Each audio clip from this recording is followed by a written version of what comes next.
Tonight, negotiation or capitulation.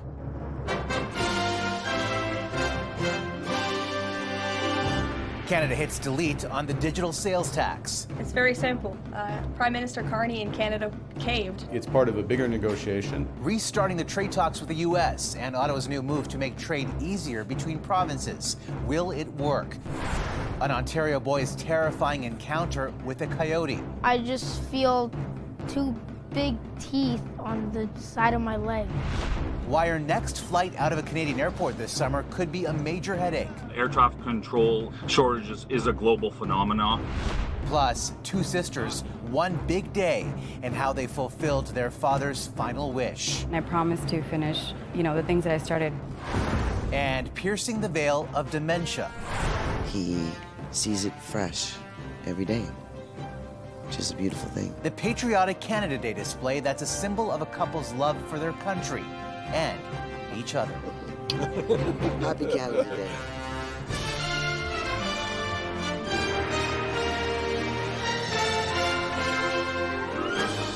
CTV National News with Omar Sachedina.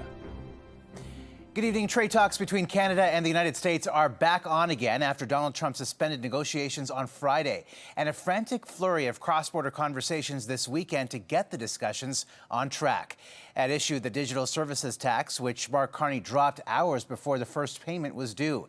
CTV's Michael Couture with how the White House characterized that move today. It's very simple. Prime Minister Carney in Canada caved. A blunt assessment of how it all played out from the White House. Prime Minister Mark Carney and President Donald Trump spoke last night, and then Canada announced it was rescinding the digital services tax. It's part of a bigger negotiation. It's something that we expected in the broader sense that would be part of a final deal. Carney says the two sides want a final trade deal by July 21st. The DST was intended to collect tax from big tech companies that make money off of Canadian users but don't pay Canadian taxes. The White House says you caved. Is that how it went down? The Prime Minister wouldn't answer that, but the Canadian Chamber of Commerce applauds the move, pointing to the big picture negotiation. $3.6 billion worth of trade crosses our border every single day with the United States. We can't afford to play with that. We need to make sure we secure that. Still, some believe Canada needs to flex its own muscle in these negotiations. I think we need to spend some time letting the president know this is not a one-way trade. We bring a lot to the relationship, a lot of raw materials that are absolutely critical to the United States of America. Conservative leader Pierre Poilievre believes Carney should have got something in return. Writing on X, in exchange, the Prime Minister should insist the U.S. immediately rescind softwood lumber tariffs, adding, "We need to make gains for our workers in these talks." They forced the U.S.'s hand. Michael Geist specializes in internet and e-commerce law. He says Canada could have negotiated differently. The UK, for example, was able to keep their DST at a slightly lower rate, but was able to keep it by incorporating it in as part of a broader package. Rescinding the DST would require an act of Parliament, but the Prime Minister's office says instead of recalling the House, the government will simply stop collecting the tax until they can remove it altogether. Omar? All right, Mike, thank you. Making trade between provinces easier is one way the federal government has been working to reduce Canada's dependence on the U.S. And today it said all barriers under its jurisdiction have been removed by the July 1st deadline it's set. But there are questions about how significant the impact will be as provinces set their own rules in many areas. Quebec, for example, retains language requirements that stay in place. There are still hurdles to labor mobility, and provincial production quotas remain under Canada's supply management system for dairy products. Conservative leader Pierre Poilievre has another chance of winning a seat after failing to recapture the one he had held in the Ottawa area for more than 20 years in April's general election. As CTV's Colton Prale tells us, the date for a by-election has now been set in Alberta. It's been exactly 9 weeks since election night when Pierre Poilievre stood in this building and told his supporters he would never give up fighting for them. But 24 hours later, it was clear if he wanted to continue that fight, he'd need a new seat in the House of Commons. Now we know when he might get it. In the wake of his election win, Mark Carney promised no political games around by-elections that could return Pierre Poilievre to the House of Commons and sooner than required under election law. Today, the Prime Minister announced the vote in the Alberta riding of Battle River Crowfoot will take place Monday, August 18th, before parliamentarians return to the House of Commons in September. The riding in southern Alberta on the border of Saskatchewan is a Conservative stronghold. Well, he has to run somewhere, and of course this riding is probably the most secure riding. The area we're in is very Conservative, so it's probably better that it stays that way. Damien Currick held the riding since 2019 before resigning his position earlier this month to give Poilievre a chance to win, and the chance is strong. Currick won the riding with nearly 83% of the vote and more than 46,000 ballots ahead of the second-place Liberal candidate. The Liberals have said Darcy Spady will run against Pierre Poilievre, and he'll be far from alone. The group behind a protest that led to 91 candidates running in his Carleton riding last time around say they're planning for an even bigger slate of candidates in the upcoming Alberta by-election. Colton Prale, CTV News, Ottawa. An Ontario community is on high alert after a 12-year-old was attacked by a coyote. I just feel two big teeth on the side of my leg. 12-year-old Rocco Mora is at home recovering after being taken to hospital with 4 puncture wounds to his leg. He was waiting for a friend to come over for his birthday party Sunday afternoon when he says the animal seemed to come out of nowhere. And I just started running. The coyote kind of like chased me.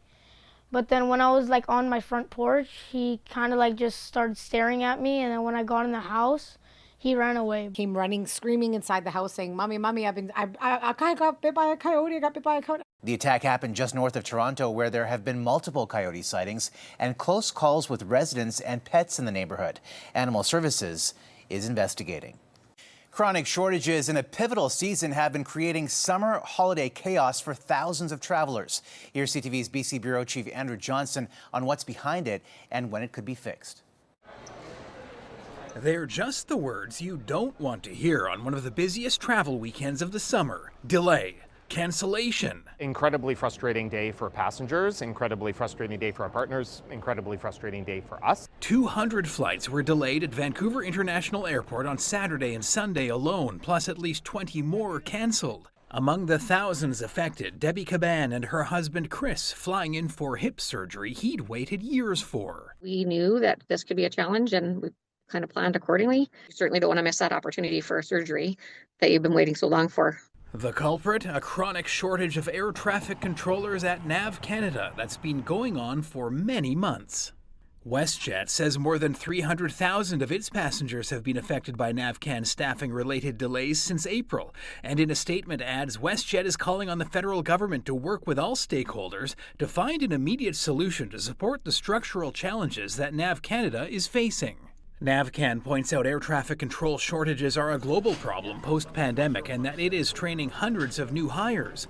But for the highly specialized position, that can take more than 2 years. Our goal is to leave no stone unturned. We've been doing a number of things, including rehiring some of our retired air traffic controllers, folks that had a great career but who are interested in still working with us. The good news in the short term is YVR says today everything is running smoothly and NavCan is fully staffed. But experts warn if you're flying this summer, especially on a long weekend, prepare for potential delays.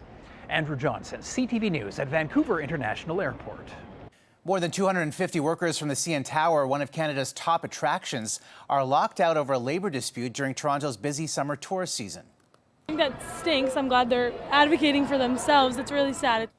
CN Tower hospitality workers were seen carrying signs and protesting the lockout. Canada Lands, the federal crown corporation operating the attraction, have locked out full-time and part-time employees after a deal was presented Thursday, but talks broke down with the union over the weekend. Workers want better pensions, safer workplaces, and higher wages. The attraction itself remains open, though food services are temporarily closed. Cities across Europe are on high alert as a dangerous heat wave scorches much of the continent. In Seville, Spain, temperatures reached 45 degrees Celsius as residents and tourists tried to stay cool. The country is on course for its hottest June on record. Italy, Portugal, Germany, and France are among the other countries feeling the heat.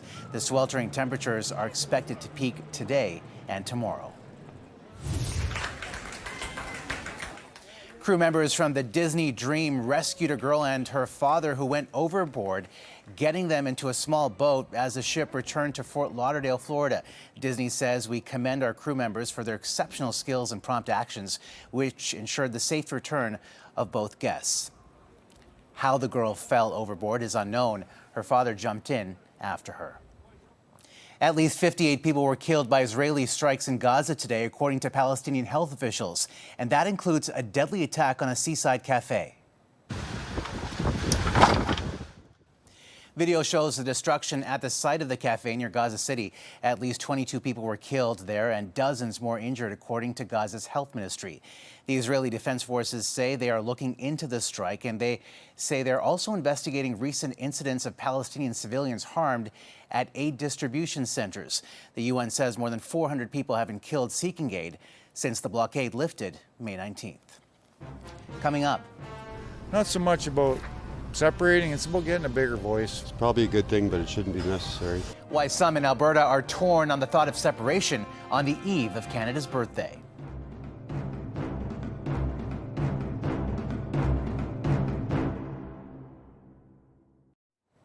There has been a setback on the first day of jury deliberations at the trial of disgraced media mogul Sean Diddy Combs. The 12-member jury handed notes to the judge. The first note concerns over a juror not following instructions. The second note questions about distributing drugs to another person. The judge issued his own note to the jurors, stating deliberations will continue tomorrow, where he and his lawyers will also answer their questions. If convicted, Combs could get life in prison. As Canadians prepare to celebrate the country tomorrow, Alberta is formally changing the rules this week, making it easier to initiate a separation referendum. CTV's Kathy Lee is in Drumheller with reaction from longtime residents.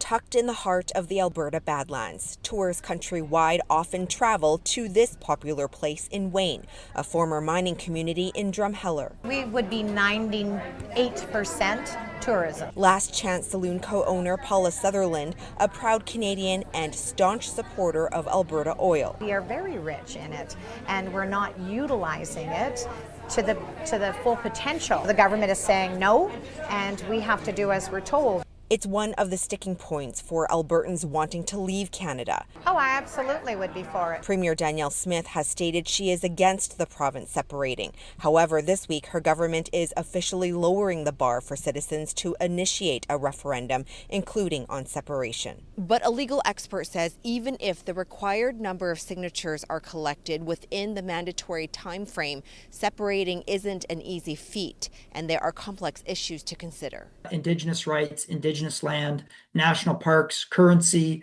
the military, whether Alberta itself is divisible. While separatist sentiments have gained momentum in the past few months, a Spring Leger poll shows just under a third of Albertans want to separate. Those CTV News spoke to in the conservative stronghold territory of Drumheller are against it. I think it's just more, not so much about separating, it's about getting a bigger voice for us out here. We feel forgotten. A perspective shared by others in this family business. It's more of an identity than practicality. And even for Sutherland, who supports the idea. Do I believe it's going to come to fruition? No, I do not. Not in my lifetime. Because if Alberta should ever separate, experts say it's going to take years and it's going to be expensive. Kathy Lee, CTV News, Drumheller. And staying in Alberta, Calgary is adding fluoride back to its drinking water after more than a decade without it. It helps to improve the strength of the enamel, that's the surface of our teeth.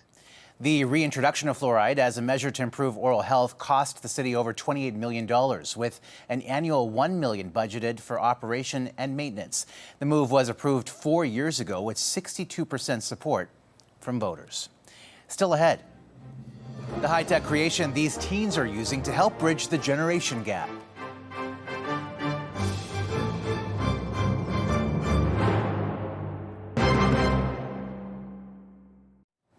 A group of high school science whiz kids have earned prestige for their high-tech help for seniors. Here's CTV's Garrett Barry on the winning formula and the personal connection.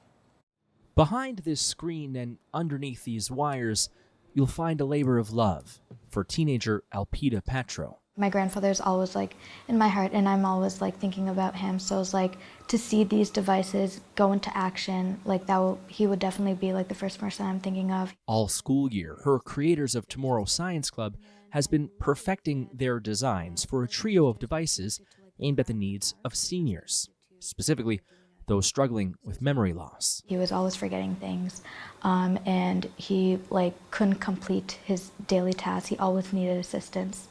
And you know, that like seeing him struggle so much is what hurt me a lot too as a granddaughter. They plan to create a card holder, a color matching game, and a Simon Says game.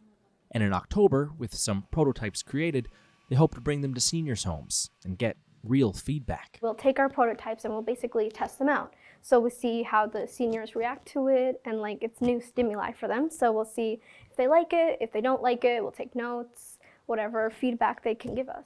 Their Vimemy Foundation prize comes with $2,500. A lot of it will go towards buying these mini computers and 3D printing filament to make the devices. I think seeing your thing come to life from like the screen to like hands is like really great, because it's like, you know, it's like your own creation, and it's like really nice. For this group, there's also recognition of this province's and country's aging population. And for Alberta, it's bittersweet not being able to show her grandfather her creation. I wish I could have thought of this sooner and to give it to him.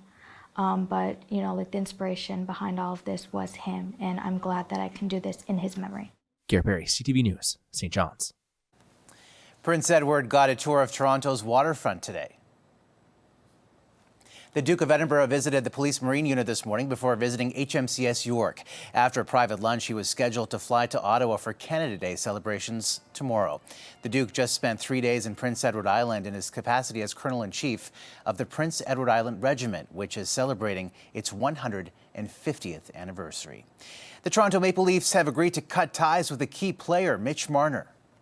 TJ Brody alongside, stolen, Marner in front, what a goal! Mner was traded to the Vegas Golden Knights with an 8-year contract extension already in place, part of what's called a sign and trade. Marner's new deal pays him $12 million per season. He was the biggest name entering Tuesday's NHL free agency.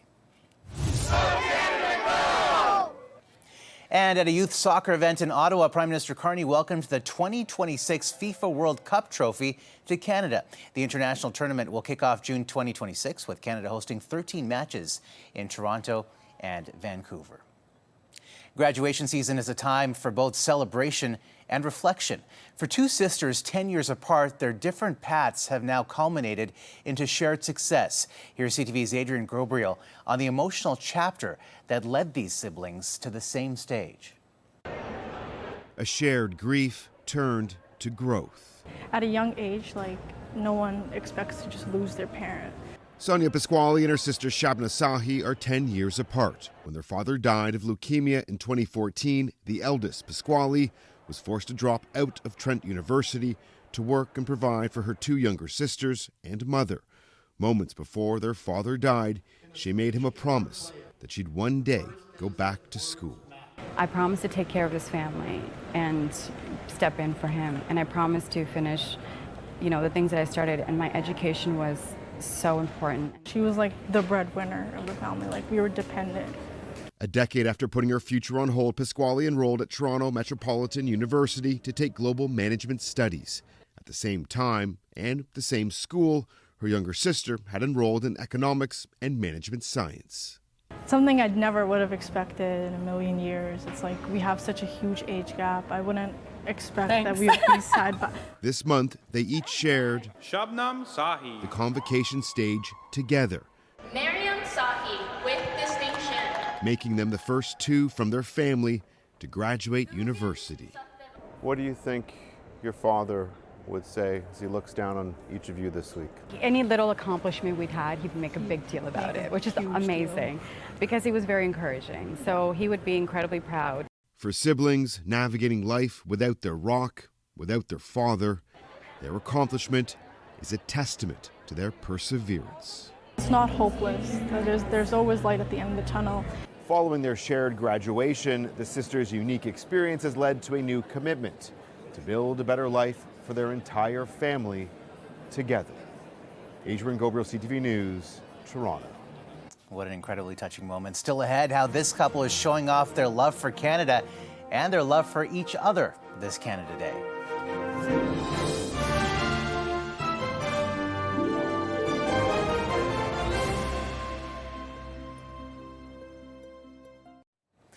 On the eve of Canada's 158th birthday, the spirit is shining bright for an inspiring couple, showcasing their glowing hearts for each other and for Canada with a touching tribute.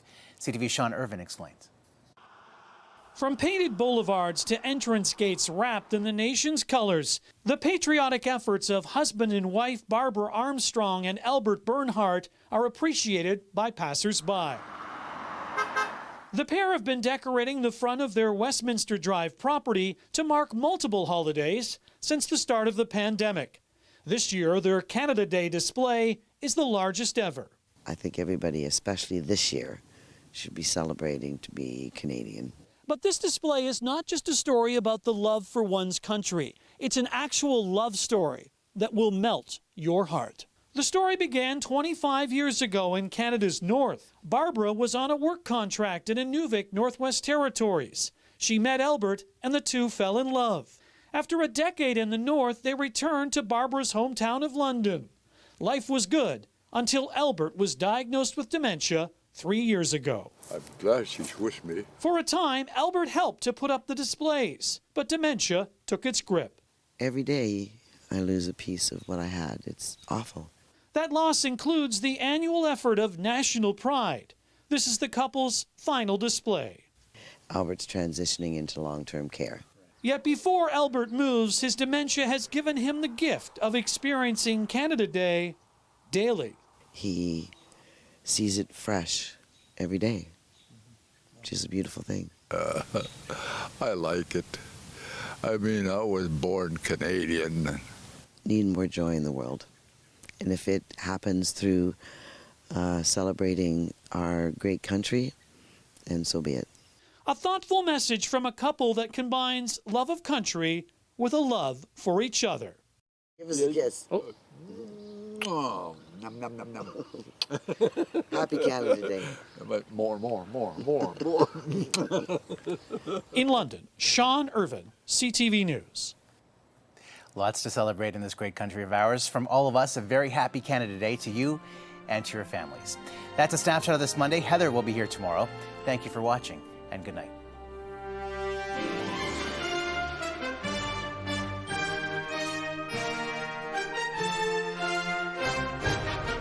CTV National News, Canada's #1 newscast. Canada's #1 newscast for excellence in journalism. We begin tonight with breaking news. CTV National News with Omar Sachedina, winner of the Canadian Screen Award for Best National Newscast. Watch weeknights at 11.